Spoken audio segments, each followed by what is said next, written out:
Estamos reunidos em nome do Pai, do Filho e do Espírito Santo. Amém.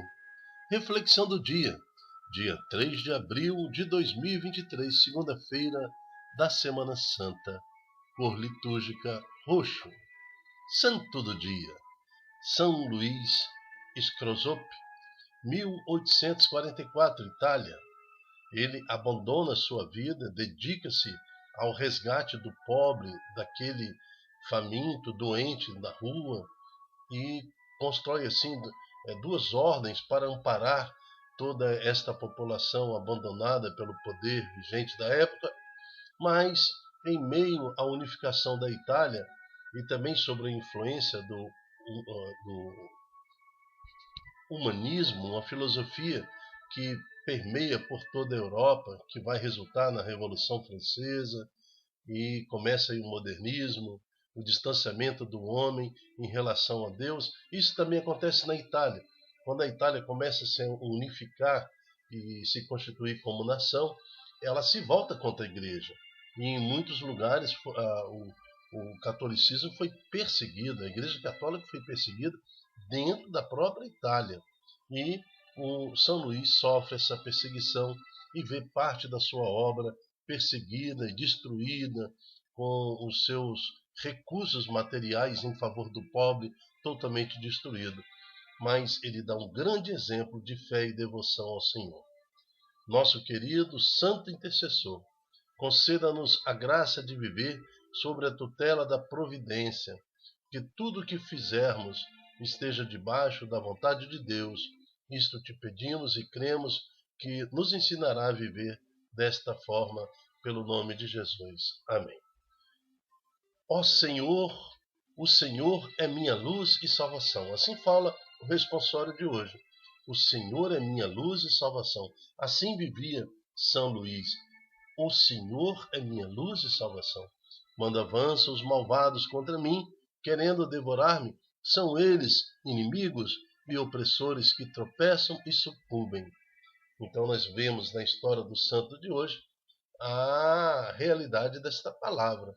Tentaram tirar deste santo todo o serviço que ele fizera, mas está aí. Ele consegue dar a volta por cima, consegue perseverar na fé no nosso Senhor Jesus Cristo e é lembrado até os dias de hoje.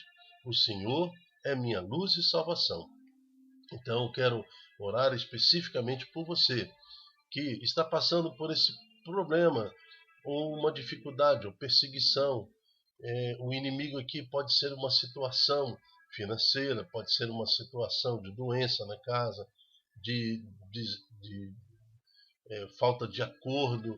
Então, um problema qualquer. Lembre, o Senhor é a sua luz, é a sua salvação. Quando avançam os malvados contra ti, querendo devorar-te, são eles os inimigos, os opressores, que tropeçam e sucumbem, porque esta casa, esta pessoa que recebe esta oração neste momento, tem o Senhor como a sua luz e sua salvação. Amém. Primeira leitura.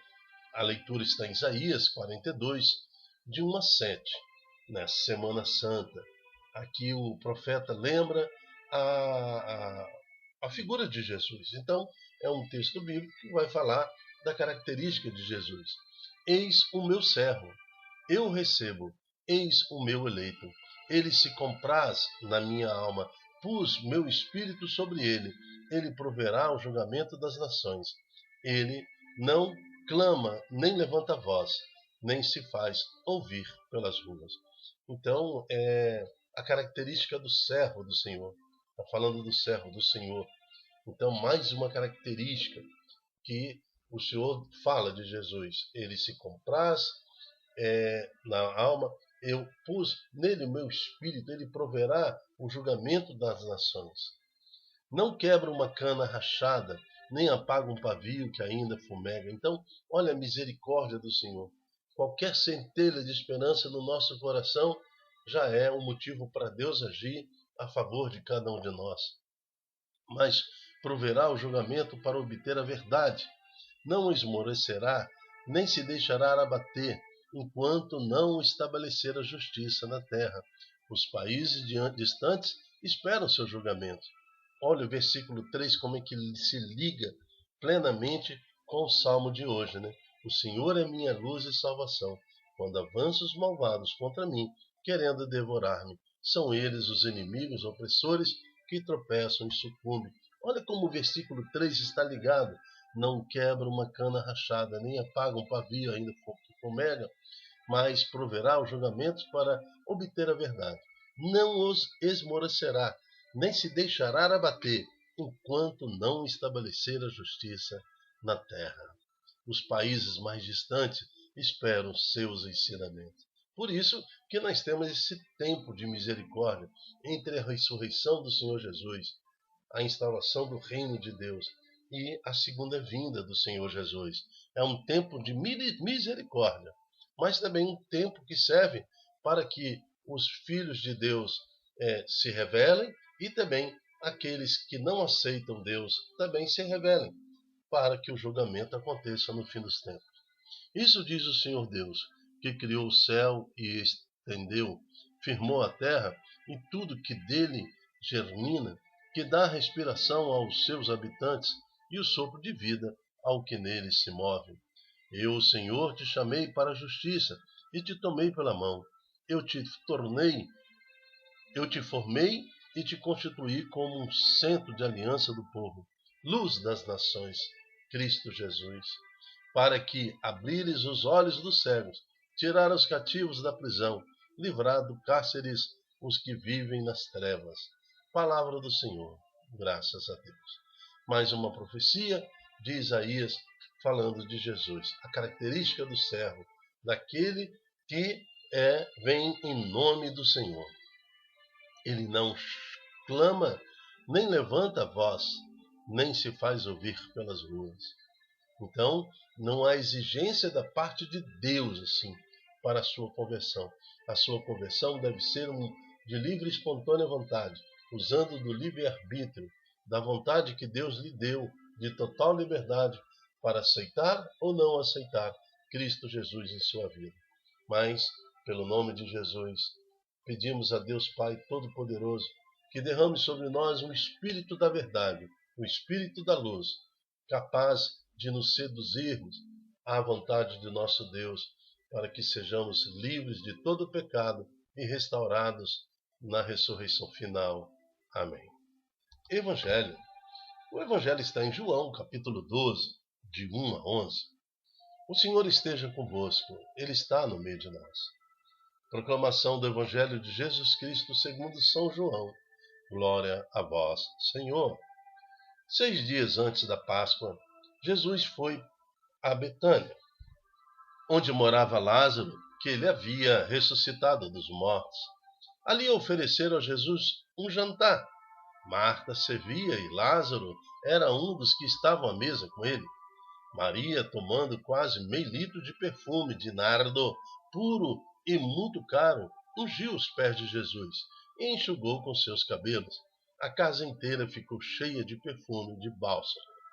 Olha, pela amizade de Jesus com Marta, Maria e Lázaro, e certamente por essa família ter acolhido Jesus tantas vezes, e no seu ensinamento, certamente Jesus teria lhe falado da sua morte, da sua necessidade de morrer por cada um de nós. Assim como falou com os apóstolos. E elas escutavam essa conversa. Então, Maria tem essa certeza. É tempo de Páscoa, Jesus está em Jerusalém, né, está sendo perseguido e já está sendo ameaçado de morte. E ela meio que se despede do Senhor Jesus. Né? Essa figura do bálsamo em seus pés é também uma figura de toda uma purificação pós-morte. Então, ela se despede de Jesus.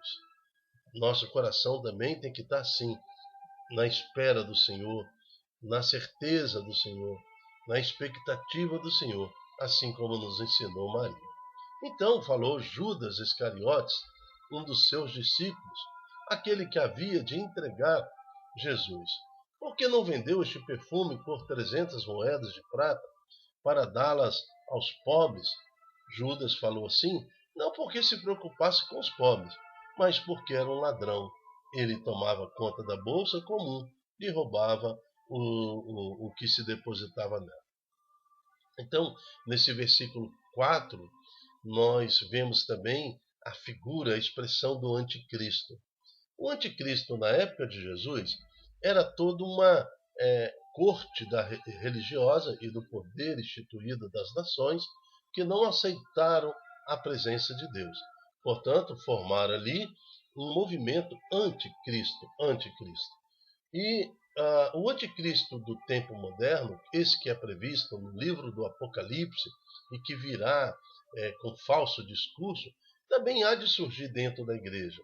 Então aqui nós vemos a personificação do anticristo na figura do Judas Iscariotes. Mas dentro da igreja, está vendo? Dentro dos apóstolos. Então nós temos que ficar atentos ao que acontece na nossa Santa Igreja. A Igreja de Jesus Cristo, ela sempre será tentada pelo inimigo de Deus. E há uma grande possibilidade de que o anticristo surja, então, dentro dessa realidade de igreja, como aconteceu no tempo de Jesus, que surgiu entre os apóstolos. Voltando ao texto, Jesus, porém, disse: deixa, ela faz isto, em vista do dia da minha sepultura. Pobres sempre os tereis convosco, quanto a mim, nem sempre me tereis. É outra realidade, né? A missão da igreja neste mundo, a missão dos cristãos e de cada católico, de cada cristão desse mundo, é anunciar a salvação da alma. Pobre sempre tereis no meio de vós, sempre terá. Isso é uma palavra que vem lá do Antigo Testamento. Lógico, nós temos que ter o olhar social da igreja, isto é, relevante na presença de Deus. Mas a grande missão da igreja é resgate da alma. O grande objetivo de Deus, da igreja, é anúncio do Evangelho. Políticos convertidos no Senhor não deixarão pobres. A distribuição correta dos recursos de uma nação convertida ao Senhor, não há de haver pobre. Mas políticos e uma nação corrupta, o resultado é esse que nós vemos. Seres que querem governar sem Deus. Mas veja, versículo 7. Jesus, porém, disse: deixa, ela faz isso em vista da minha sepultura. Pobres sempre tereis no meio de vós, enquanto a mim nem sempre me tereis. Muitos judeus, tendo sabido que Jesus estava em Betânia, foram para lá, não só por causa de Jesus, mas também para verem Lázaro, que Jesus ressuscitara dos mortos. Agora veja a estratégia daqueles que praticam o ato anticristão, o anticristo. Então, os sumos sacerdotes decidiram matar também Lázaro, porque por causa dele, muitos deixavam os judeus e acreditavam em Jesus. Palavra da salvação. Glória a vós, Senhor. Veja o que aconteceu com São Luís nos anos 1844 na Itália. Vamos perseguir essa ordem, vamos perseguir esse padre, porque na perseguição do padre matamos a pregação do evangelho dele. É assim, o mundo se revolta contra aquele que proclama o nome de Jesus. Era assim antes, foi assim no tempo médio e é assim nos tempos de hoje. Mas o Senhor é a nossa luz, é a nossa salvação. Quando avançam os malvados contra nós, querendo devorar-nos, são eles, os inimigos, os opressores, que tropeçam e sucumbem. Que esse responsório do Salmo 26 seja base na sua vida, seja motivo de ânimo no Senhor para evangelizar até o último suspiro de nossas vidas. Amém. Eu me chamo Dilton Góes. O nosso projeto chama-se Ai de mim, se não evangelizar. Seja você um anunciador da palavra de Deus. Multiplique essa pregação pelas suas redes sociais. Curta lá na nossa página no YouTube, dá um joinha, faz o seu comentário, ajude-nos a fazer com que essa pregação alcance mais corações. Até a próxima, se Deus quiser. Tchau, tchau.